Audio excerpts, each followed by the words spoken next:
भी है अच्छा और मोहित भी करते हैं, तो झाजी को नामांकित करें। बहुत बहुत धन्यवाद।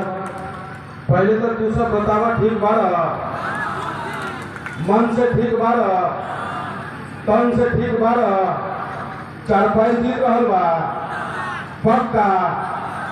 तो पहले हम जो धरती पर बानी थावे माई के धरती बा, हम ऑल इंडिया मजलिस इत्तेहादुल मुस्लिमीन के सिपाही बानी। ऑल इंडिया मजलिस इत्तेहादुल मुस्लिमीन वो पार्टी बा जहां के सब धर्म के समावेश बा, सबके सम्मान बा। तो सब प्रथम हम अपन माई के चरणों में प्रणाम करातानी और इनका से प्रार्थना करातानी कि हे माई जगदम्बा, ओम ऐं ह्रीं क्लीं चामुंडाय विद्ये, ग्लौं हूं क्लीं जुं सा ज्वालाय ज्वालाय ज्वल ज्वल प्रज्वल प्रज्वल, ऐं ह्रीं क्लीं चामुंडाय विद्ये, ज्वल हम सम लं छम फट स्वाहा। शत्रुओं का नाश कर दो मेरी माँ, जालिमों का नाश कर दो इस गोपालगंज की धरती से।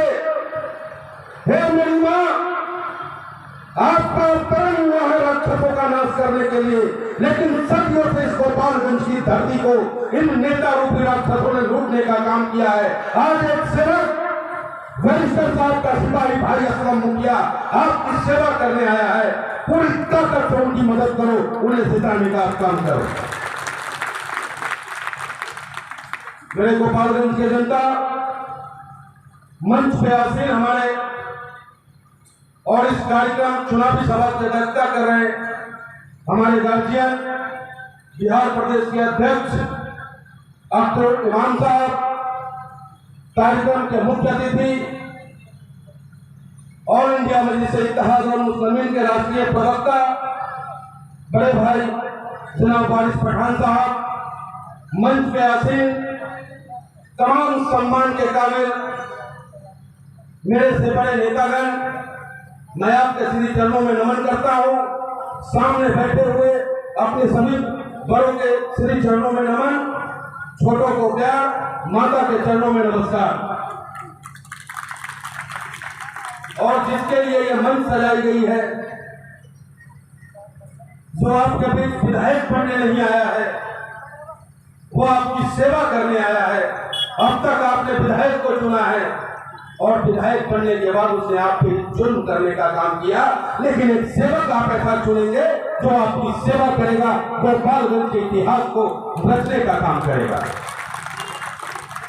तो मेरे गोपालगंज की जनता, मेरे प्यारे मतदाताओं, खासकर मैं अपने हिंदू भाइयों से अपील करना चाहता हूं, उन हिंदू भाइयों से जो अपने आप को गरीब समझते हो, जो अपने आप को कमजोर समझते हो, उन ब्राह्मण भाइयों से मैं कहना चाहता हूं कि अगर आपका पड़ोसी भी अगर आपको सताता है तो आप अपने आप को वरिष्ठ साहब का सिपाही समझे, दूर दूर तक आपको कोई परेशान करने वाला नहीं मिलेगा। बस आप ऑल इंडिया मजलिस इत्तेहादुल मुस्लिमीन के दामन को थाम लें। और आखिर हम वरिष्ठ सुप्रीम ओवैसी साहब के साथ ही क्यों चले, ये सोचने की विषय है, क्योंकि ये गोपालगंज की धरती वीरों की धरती रही है। गोपालगंज की धरती उन महानुभावों की रही है जिन्होंने बिहार को एक नई दिशा देने का काम किया था, मरहूम गफूर साहब। उनको भी मैं नमन करता हूं। उनको याद करते हुए मैं आप लोगों से अपील करता हूं कि मेरे दोस्त गफूर साहब को याद कर लेना, मेरे दोस्त याद करना है तो उस बेटा को याद कर लेना। तो आखिरी वक्त एक वीडियो उनका जारी हुआ था, आखिरी वक्त में उन्होंने कहा था कि नीतीश मजबूरी का नेता है, मैं नीतीश को नेता नहीं मानता और जो नीतीश के बारे में है वो हमारा नहीं हो सकता। तो मेरे साथियों, जो नीतीश के बारे में है समझ लेना कि वो आरएसएस का आदमी है, वो भारतीय जनता पार्टी का आदमी है, वो अक़लियतों का दुश्मन है, वो गरीब मजदूर किसानों का शत्रु है। इसलिए उसे क्या जवाब अगर देना है आपको तो चारपाई चुनाव के सामने वाला जो बटन है उसे दबा देना। मेरे दोस्तों, ऑल इंडिया मजलिस इत्तेहादुल मुस्लिमीन कभी भी नेता बनने में चाहत नहीं रखती। ऑल इंडिया मजलिस इत्तेहादुल मुस्लिमीन का नेता, हमारे नेता वरिष्ठ सुप्रीम ओवैसी साहब कभी भी अपने आप को नेता नहीं समझते और हम लोगों को भी कहते हैं कि आप कार्यकर्ता बनकर के जनता के बीच जाएंगे, जनता के दर्द को अपना दर्द समझेंगे, जनता की आवाज को मजबूती से उठाना पड़ेगा, आपको उठाना होगा, लेकिन एक कदम भी आप पीछे नहीं हटेंगे। इस पार्टी में कोई नेता नहीं है, मंत्री और संतरी बनने वाला कोई नहीं है। आपको देखना है, आप देखो अपने प्रदेश के अध्यक्ष अब्दुल इमाम साहब को, जो 4 बार के विधायक हैं। अगर ये चाहते तो जिसके पल में हमारे साबुद्दीन साहब नहीं जाना चाहे, जिसे साबुद्दीन साहब ने नेता नहीं माना, अगर अब्दुल इमाम साहब अगर थोड़े से भी लालची होते तो आज उस सरकार में बैठ करके मंत्री होते। लेकिन उनके दिल में है आपकी सेवा करना, आपकी खिदमत करना, आपकी आवाज को बुलंद करना, आपके दिल से ही नेता बनाना, आपको ही विधायक बनाना, आपको ही मुख्यमंत्री बनाना। तो मेरे साथियों, आपको सोचना होगा। बहुत दिन तक आप लटक गए, बहुत दिन तक भटक गए, इन जालिमों के झांसे में नहीं आना है। और मैं करूंगा चंद बातें, क्योंकि बार बार हमारे आदिल साहब आ रहे हैं, तो कहीं न कहीं रुकावट तो है मेरे भाई। 2 बातें। भारतीय जनता पार्टी के हो पता बा, भारतीय जनता पार्टी के मतलब होला भारत जलाओ पार्टी। अब ये बतावा तो कि का हम भारत जलावे वाला पार्टी के साथ रहे वाला बानी नहीं है नो। तो भैया जे नेता खुद पे औलाद बा, जेकरा अपने औलाद न बिया, तो दूसरा के औलाद के दर्द का समझी बतावा, तू ही बतावा। और वो कहेला कि पढ़ो बेटिया, सम्मान चाहिए प्रधानमंत्री जी आपको। आप बेटी को पढ़ने और पढ़ाने की बात करते, आपके उस्ताद आपके कर्मों की धार क्यों नहीं टूट गई? उस गृह मंत्रालय के कर्म की धार क्यों नहीं उठ गई? जब हमारे देश की बेटी, हमारी बहन ब्रिटिश बानों के बलात्कारियों को रिहा करने का फरमान तुम जारी करते हो, क्या बेटी को भी जातियों से पहचानने का काम किया जाएगा? आज भी हमारे गांव में, इन बिहार में कहा जाता है कि जो हमसे बड़ा है वो मेरा चाचा है, मेरा ताऊ है, मेरा भैया है। दोस्तों, हमारे पिताजी जब हम बच्चे हुआ करते थे, गर्मी की छुट्टी हो जाती थी, तो हमारे बराबर में मदरसा था।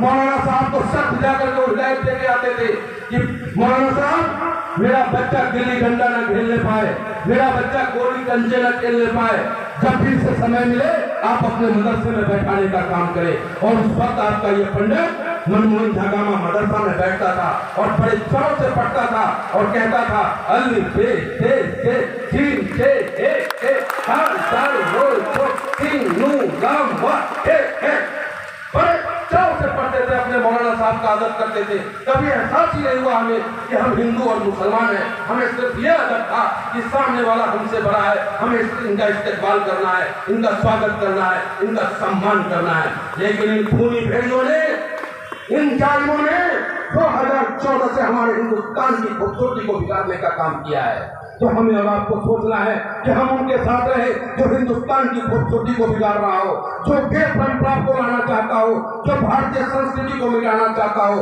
उसके साथ चलना चाहते हैं आप, या फरिश्ता सुप्रीम ओवैसी साहब साथ चलना चाहते हैं आप। आपको सोचना होगा। हमारा नेता हमसे कहता है कि पंडित जी, आपकी कुटिया सलामत रहनी चाहिए, पंडित जी आपकी किरत जो है वो सलामत रहना चाहिए, और मेरी दाढ़ी और मेरी टोप भी सलामत रहेगी, तभी जाकर के हिंदुस्तान भी सलामत रहेगा।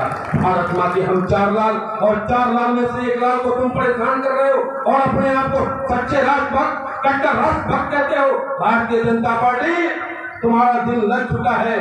बिहार की जनता जब वोट डालने जाएगी तो याद करेगा लॉकडाउन का पहला वो दिन, जिस दिन हमारा बिहारी भाई जब दिल्ली से चला था, महाराष्ट्र से पैदल चला था। मेरे यार, हमरा के याद बा कि हमारे बिहारी भाई जब बॉर्डर में घुसे ना, कैसे लागे जैसे पाकिस्तान से हमारा हरबानी, हमरा पर योगी और मोदी के पुलिस के बाना लाठी बजावे के काम कर। तो भैया ऊपर भी याद करके वोट डालिए।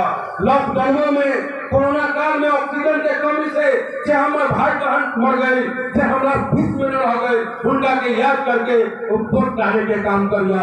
ए भाई, बड़ा दर्द देगा, एक से सावधान रहिए। और रहलक बात राजद के, रहलक बात जदयू के, ए भैया ये राजद के बनावे वाला केवा हो MY फैक्टर वाई कहाँ बा एम कहाँ बा अपना आपके सोचो। राजनीति जिस समाज के पास राजनीति की चाबी नहीं हुई है उस समाज स्वतः ही समाप्त हो गया है।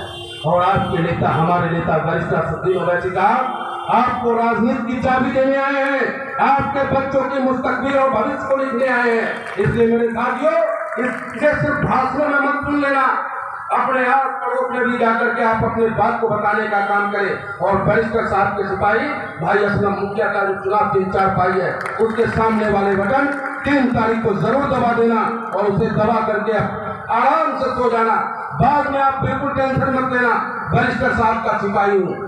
विश्वास दिलाता हूँ आपको कि हम लोग नेता नहीं है, आपके बेटा है, आपके सेवक है, आपकी सेवा करेंगे। दिन और रात एक करके इस गोपालगंज के भौगोलिक की स्थिति को बदलने का काम करेंगे। इसी बातों के साथ मैं अपनी बात को समाप्त करता हूँ, लेकिन मैं आपसे विश्वास लेना चाहता हूँ। क्या आप बैरिस्टर साहब के साथ हैं? क्या वोट पड़ी हो? पक्का असलम भाई के कहो जी हम हो गई पक्का खटिया हमर पक्का और खटिया गोल हो पक्का नो तो बोला बैरिस्टर सद्दीन